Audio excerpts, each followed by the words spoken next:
Hello and welcome back to my channel. It's Tina. And today we're doing a summer reading vlog. I am just letting the wind take me. I don't have any real episodes that I'm prepping for.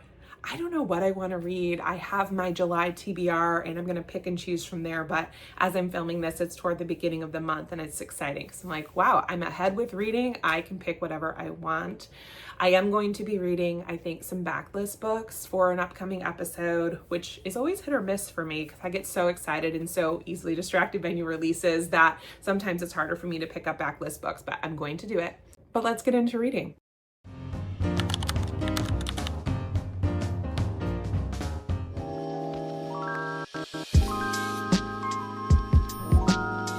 You guys, I am reading Sky Daddy by Kate Folk for our Weird Books podcast episode. And I have to say, it's not that weird. With all due respect to the author and their intention, I think this book is so fantastic. When I tell you I was hooked from the beginning, it is about a woman named Linda who's doing her best. She's living her life and she works at this tech company and she is a content moderator. So when you upload something to YouTube, you might know it says it might take up to 24 hours because sometimes it has to be moderated by humans. Anyway, she works at a company that actually does moderation for content and she loves it. Everyone keeps telling her, oh, what do you want to do next? She's like, nothing. I like this job, right? Even though I'm training AI to replace me. She does have a friend there though. But her true passion is airplanes. She loves to fly. And the reason she loves to fly is not because she just likes to travel and get to the destination. It's because she's sexually attracted to airplanes. That is what she wants. And her ultimate dream is to be in a plane crash because she sees that basically as her way to marry an airplane, which is her greatest desire. And it sounds wild when you're talking about it, but I am honestly so charmed by this book. Linda is a fabulous character. It's so funny. There are so many sentences where I want to underline and earmark, but if I did that for every funny piece, I would be earmarking the whole book. I'm enjoying it so immensely. She has this good friend from work who she calls her best friend. She is a friend that is helping Linda. She is getting her out of her shell, essentially. So she invites her to these monthly vision board meetings with some of her friends from college, and together these women create the vision boards and set their intentions for the quarter, which I think is such a brilliant way to set up this book because Linda creates these vision boards and in them she is trying to put her true intention of being with a plane out there, but doesn't want she knows people will react poorly to that. But I swear to God, I'm like, planes are attractive. I see the appeal. Love is love, baby. I feel like she's talking me through this. And I'm honestly, like I said, very charmed. I'm flying through this book. I'm probably, I don't know, maybe 170 pages into it. I'm sure I will finish it today, but I love it. Things are coming true for her vision board, which I think is a really fun side. And if you like books that have workplace culture, which I really enjoy, there's a lot of excellent workplace culture, office space type humor in this as well. So far it's going really well. All right, as predicted, I finished Sky Daddy today and holy crap, I loved it. I love this book. I'm so shocked. And I almost feel bad even for reading this for what we're calling our Weird Books episode because I will say the premise is weird, but I don't think the main character is weird, even though she's sexually attracted to planes. I think she's quirky. I think she's misunderstood and has this fetish and is very afraid of showing anybody who she really is. But I mean, I really loved it. I genuinely had such a good time reading this. Like I said, it's very funny. And I just love how she constantly tries to explain herself to people. The section I'm holding right now is her talking to one of her coworkers and he's like, oh, so you're asexual? And she's like, no, I'm into planes. He laughs. Me too. No one ever takes her seriously because how could you? But also that makes her feel worthless. It makes her feel wrong. And you kind of explore that with her. There's some really great blurbs on the back from authors I love. Ling Ma, Weiki Wang, Lily Brooks Dalton, Ian Reed. So I'm not surprised that I loved it. I just don't know that I was expecting to love it as much as I did. Is this a debut? I think this is the author's debut. I think they had a short story collection previously, but I absolutely love the writing, would definitely pick it back up. I was so happy with the ending. I don't want to say anything else. I want to discuss the ending. I want to discuss this book with somebody. But I think if you want to give something if you want to give something that's a little different a chance, go for this. I had a very good time with it. I'm seeing people online aren't rating it that favorably, and I'm very surprised because I think this is better than so many books that I've read. It's well written. And again, you need to be cool with quirky characters. You need to be okay with weird premises. If you like workplace culture, if you like stories of grief and identity and friendship and just reading about someone who's an outsider, then I think this one would work.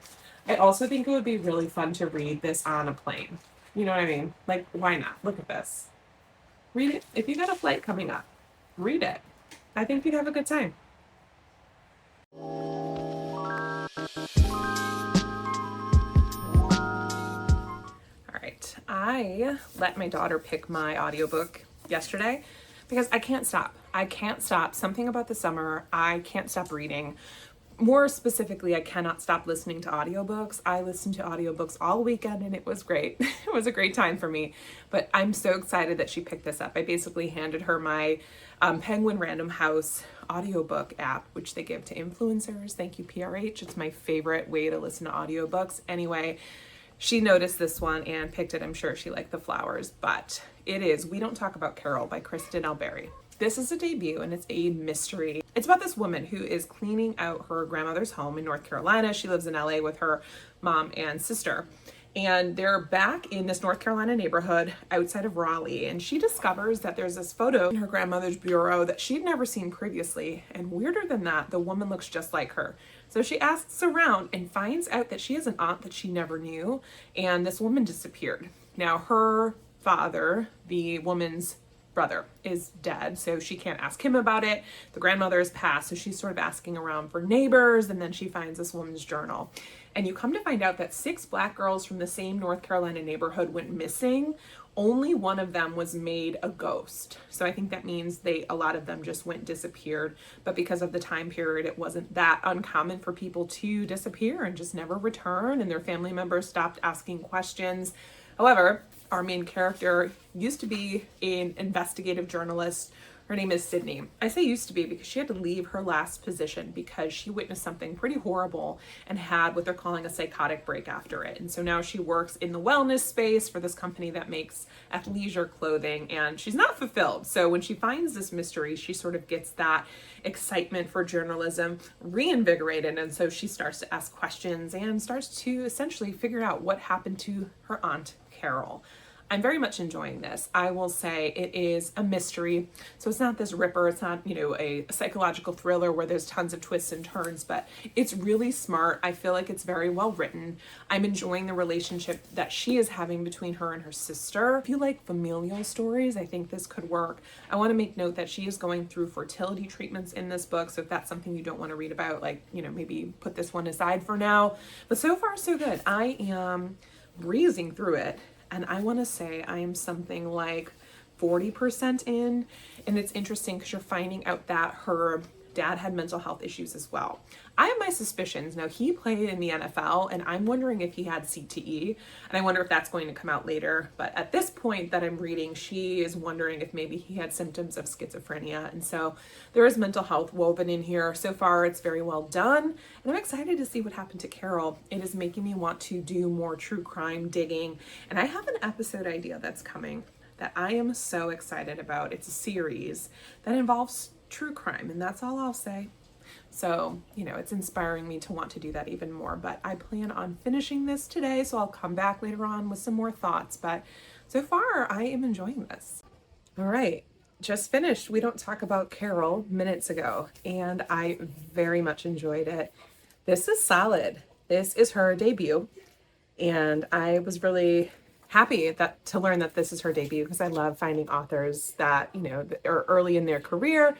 I really like their writing, and that is true for this book. So essentially what you have is this woman who finds out a family secret and decides to use her investigative skills to figure out what it is that really happened to Carol. I think this book had a great balance of plot, lots of good social commentary. She talks about here in the afterword that, yes, it's a work of fiction. However, according to the FBI's National Crime Information Center, that nearly 36% of missing people were Black, yet Black people only make up 14% of the country's population in the United States. And she talks about resources and ways that people, if they were moved by the story, can get involved. I thought this was really satisfying. It is on the slower burn end of the scale. It's almost like just general fiction with a little bit of mystery. So I would not call this a thriller. It's definitely more mystery, but I was very satisfied by the resolution. I don't have anything bad to say about it. It was very good on audio. I was entertained. All the loose ends were tied up, good characters, but overall, I say if you like mystery and if you like missing persons story, then this one is definitely a worthy addition to your list. So of course the question always goes, you finish one book and I have to immediately pick up another because of who I am as a person. And I'm also keeping in mind what episode I'm reading for. So I think I'm going to pick this guy up. It is called The Enchanted by Renee Denfield. This one was recommended to me. I know actually nothing about it. I don't know a single thing about it other than when I guested on this podcast. The host told me that she thought I would like this book. And I went to the back here and noticed that I was like, I don't even know who the author is. I don't know anything about this. It looks like, though, that she is a mitigation specialist and has an fact investigator in death penalty cases. So I feel like there will be obviously a crime novel in here, crime focus. You might get the law angle, which I tend to enjoy books that have that angle of being in the courtroom. It looks like they're talking about death row. Again, I have no idea what this is about. And that's kind of fun. Like, how fun to pick up a book and not know nothing about it. It's this is an enchanted place. Others don't see it, but I do, is the first sentence. And I'm pretty big, really big hands, and you can tell this book is slim. It is about 269 pages, but again, this is a small novel, so I feel like I can get through this one pretty quickly. But I'm curious to see how I enjoy it. I also quite like this minimalistic cover. Let's give it a go.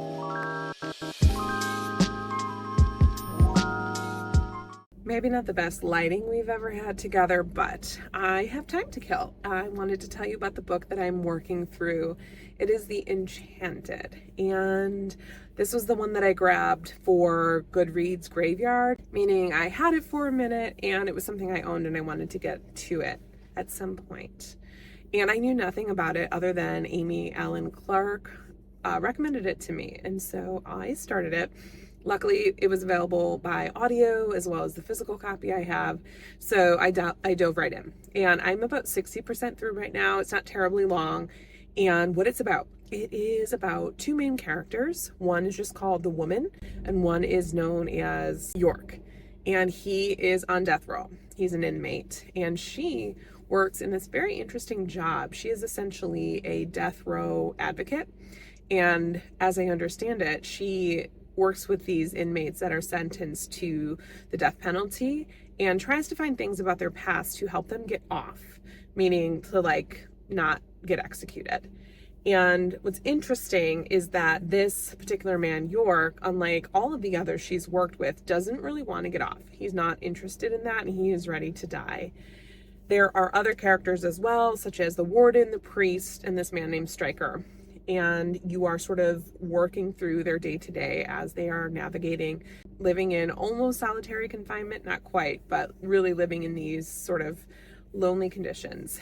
And it's very nice. It's a nice book. I say nice, probably not the best descriptor.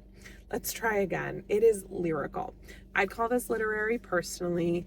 And what I mean by that is there is a plot, I think, but it's also very ephemeral. I am sort of just going through, there's not short chapters, there's long chapters. I think I'm maybe on chapter 5 right now, or 6, and I'm 60% through the book. So to give you an idea, you're sort of passing through all of the characters and their thoughts, and you're also getting a fair amount of, I don't know if it's magic or if it's imagination or what we're getting. I think as I'm seeing it, it is how the inmates are choosing to imagine their way out of being in prison. It's, they're imagining these little horses that are in the walls. And if this sounds strange, it is. And I have to say, I'm enjoying elements of it. I don't really care for the magical part because it kind of just doesn't do anything for me, and I'm confused a little bit by it.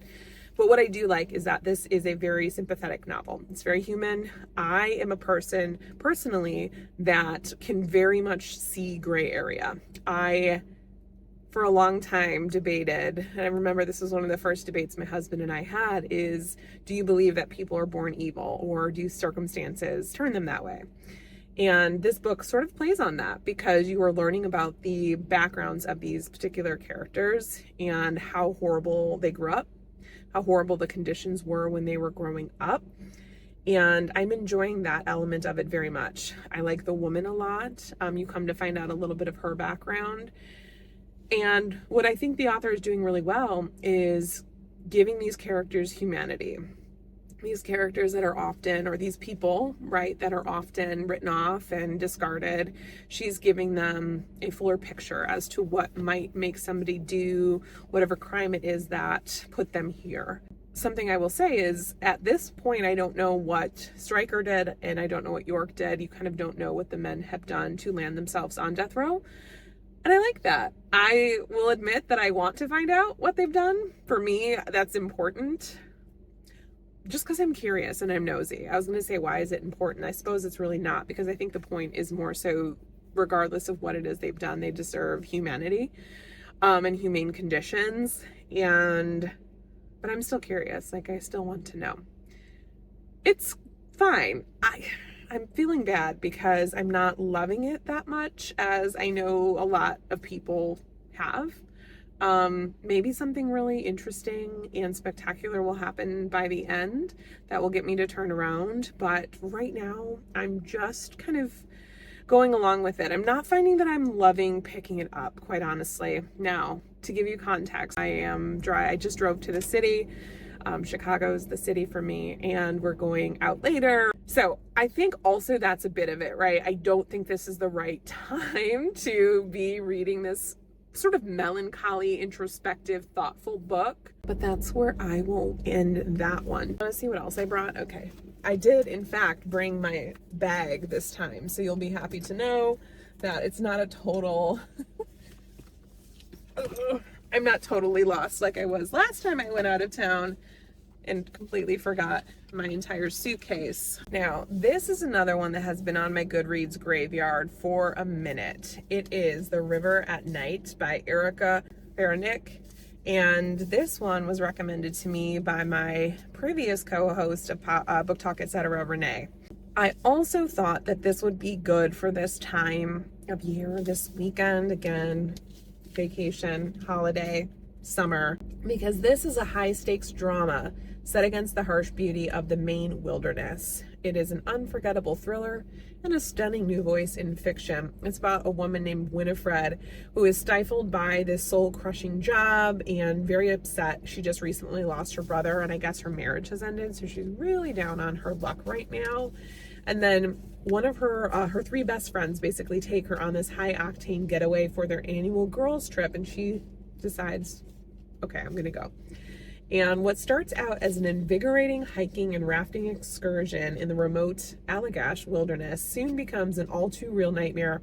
A freak accident leaves the women stranded, separating them from their raft and everything they need to survive. And they start fighting with each other, trying to figure out how they're going to survive this. But to survive, Winnie must reach beyond the world she knows to harness an inner strength she never knew she possessed. This sounds great. This sounds right up my alley. I love complicated friend groups. I love books that have vacations gone wrong, and I am excited about it. So that's my reading update. Again, sorry I'm like underground in this. I'm actually not underground. I'm on the 10th floor of some sort of parking structure in River North in Chicago. But I will see you next time to let you know how I found the Enchanted in the end. Okay, bye. So how did I find the Enchanted in the end?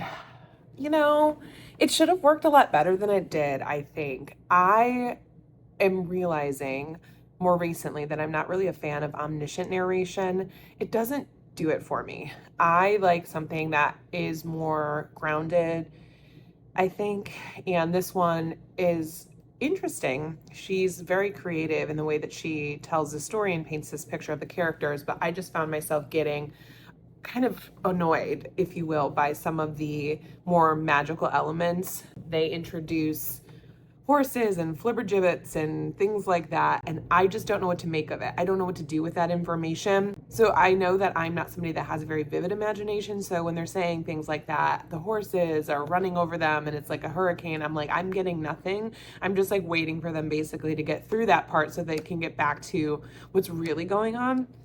And so that's my deal. I did quite like the woman and the priest. I think they had a very interesting arc. I'm overall decently satisfied with where this went. I don't know if I recommend it widely. I'm giving it 3 stars. It was one that I'm glad that I read because I was curious, but if I'm going to pick up a book that I think is a crime novel or, set on death row, I'm going to need something that's a little bit more plot forward, I think. I appreciate what she had to do and how the author painted the picture of these men and gave them humanity and gave them backstories. And I really, again, liked the woman as a character, and I think her job is fascinating. I'll actually link to an interview that my friend Amy did with the author because the author wrote this book. It was loosely based on her job, which she did. And this is her debut. So I think I would read her again. I know The Child Finder is one book that people really like by her. So, and I think that one's more plotty. So I could try that. I could see myself trying that one as well. As it stands for this one, it was just fine. I feel bad because I really wanted to love it. But moving on, I am at the hotel in Chicago. We went out yesterday for the 3rd of July. Today is the 4th of July, and Jonathan had to go home early because he had to work. And I'm off, and I'm sort of just in this hotel room by myself, and I don't do well with downtime. If you don't know that about me, I am always moving, always doing. I didn't bring my computer because I didn't think I would need it, and I don't need it. I should be able to sit in a hotel room in the most beautiful city in the world and entertain myself, right? But I am just like, I've packed up, but I still have a couple hours left, and I'm like, okay, what do I do now? So I think I'm going to read. Surprise, surprise. I'm going to start this one, The River at Night, like I said that I would. This one I have a feeling is going to be a lot more in my wheelhouse. I think, like, oddly, it goes really well with this wall behind me. And we're actually staying in this hotel. It's called The Wade, and I'm liking it. It's a part of the Marriott brand. I will show you the view outside our window. It's lovely, but right now it's raining. It looks like the boats are starting to congregate, but I'll insert a clip from yesterday, and then I'll show you what it looks like right now.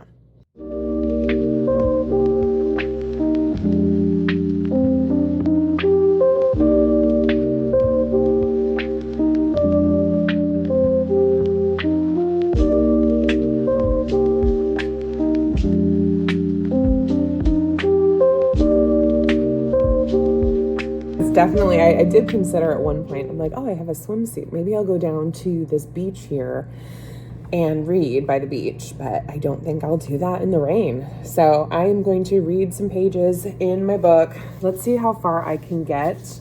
I'm also going to peel off this sticker because I can't have that. Let's see how far I can get. I'm hoping I can get far enough into it where I'm hooked. And I'm going to see if I also can grab the audiobook because I have to drive home. And once I get into it, then I can drive home and listen on my ride home. You know how it goes. I'll check in when I have something to say about The River at Night.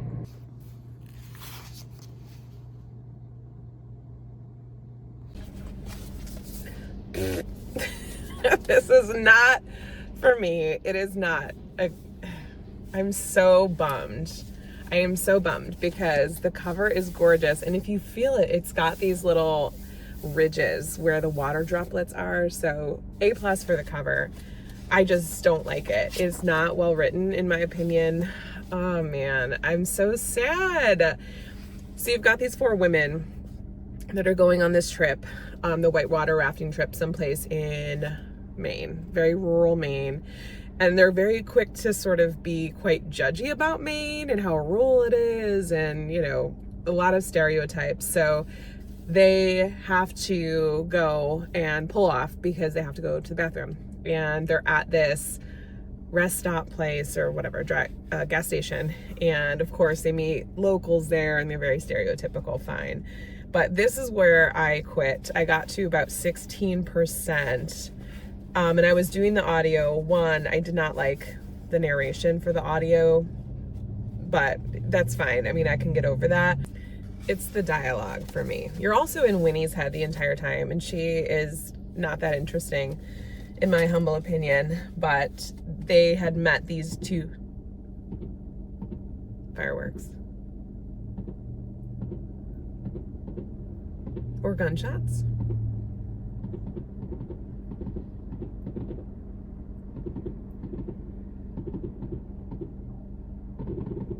Fireworks. Okay. Anyway, it is the 4th of July. Can I please read this to you? They just met these two townies, and one of them calls them a and so they're like, we're still howling with laughter as we turn down the road. Hey, Pia, you old Rachel blurted. Are we almost there? We all guffawed. And it's just not that interesting. I can tell that if I keep reading this, it's not going to get more than maybe 3.5 stars. And I'm sort of like, why waste my time? You know what? I remember somebody said one time, I want to say it was Laura Tremaine, but we'll credit her even if it wasn't. I forget who originally said it, but they said that a DNF is still a review. Because I feel like sometimes I'm like, dang it, I wasted time. Like, I spent part of my morning reading this. I spent half the drive home reading this. And I'm bummed that it didn't work out. So a piece of me is like, all right, let's just push through, because why not? You've spent time with it. But then I had read or heard somebody say, you know what? A DNF is a review. That's the review. I know that I'm not going to want to read this book anymore. I know it's not for me. I can cross it off my list. I can delete it from my Goodreads and Storygraph. So there is some sort of satisfaction in that. So this is a DNF. I got to about page 47, chapter 6, and I am going to move on.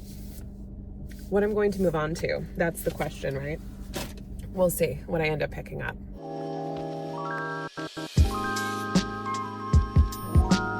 I was just outside playing with the girls in the backyard and had to come inside because it is very, very hot out and my phone died. But I decided to take a little bit of a break from the backlist because it hasn't been working for me that well. I'm just going to stick with what's been working so far this summer. So I went with a summer thriller called Everyone is Lying to You by Joe Piazza. And so far so good. I am 4 chapters in. And the setup is nice. It's about 2 former college friends who haven't spoken in 15 years. One is now a mom influencer. She is a trad wife and lives on this ranch with her husband and 6 children and does a lot of homesteading. And it's dual point of view. So you're hearing from her, but then you're also hearing from her former college roommate. What's her name? Lizzie. Lizzie is living more of a conventional life. She's a journalist who is lamenting the fact that her industry is dying largely in part due to influencer culture and how journalism is being replaced by many things, one of them being influencers. And she gets this random DM from Bex. They, again, haven't talked in 15 years, and Bex is like, hey, I have a proposition for you.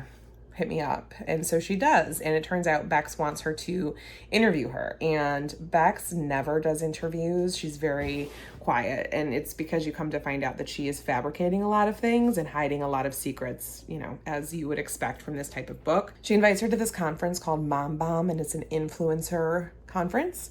And I haven't gotten here yet, but at the conference, Bex goes missing and Gray is found brutally murdered.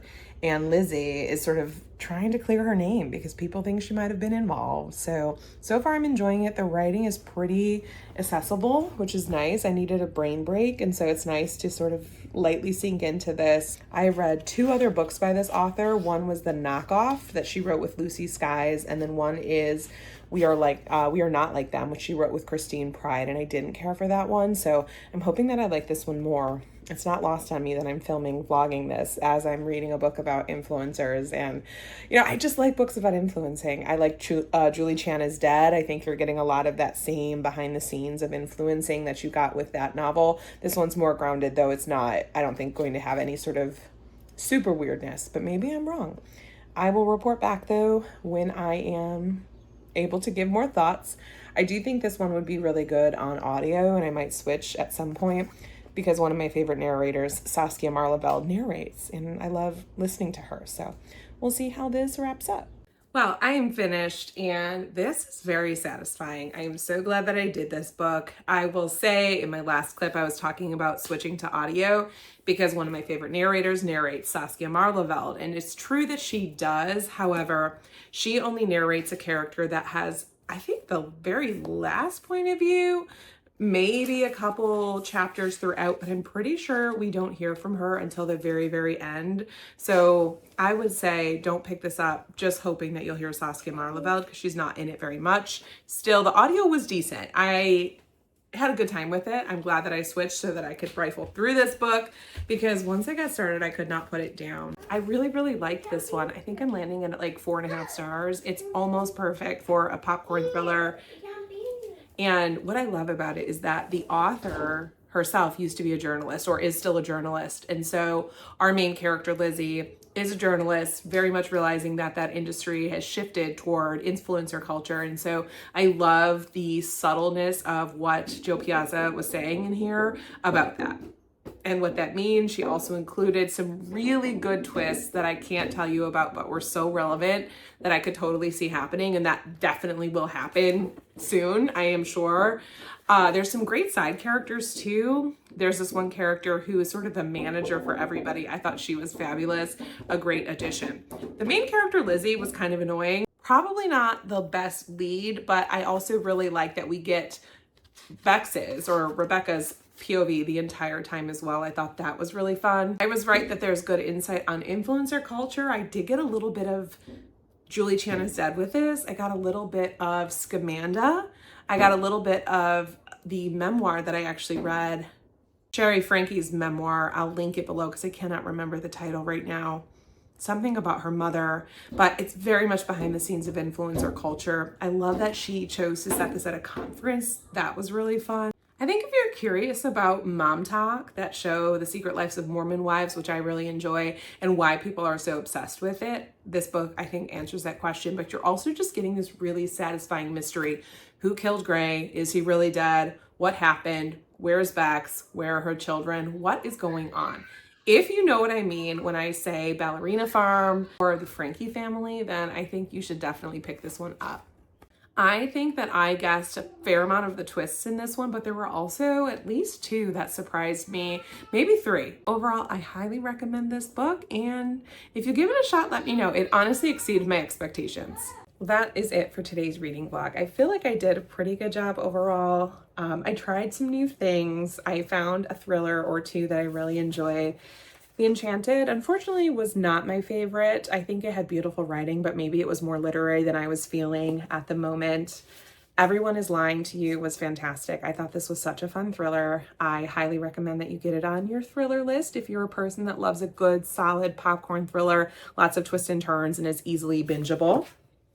Kate Folk, you know this one. Sky Daddy is my recent favorite. People have been tagging me on Instagram since I shared about it on the podcast and on my Instagram, and it's making me so happy that folks are associating me with this book. So, you know, again, another plug to give that one a shot. And then this one I think is the sleeper hit. I see no one talking about this. We Don't Talk About Carol. I thought this one was a very solidly constructed mystery, satisfying ending. This is her debut novel. Definitely Kristen L. Berry is going to be an author to watch. She reinvigorated my love for true crime and just a solidly written family story that incorporates elements of mystery. So overall, that is my reading vlog for this week. Let me know if you pick up any of these on my recommendation. And now these get to go over here on the top of the library cart to the side, because that means that I've read them. That's it for today. Don't forget to like this video and subscribe to my channel if you've not already, and I'll see you next time. All right, bye.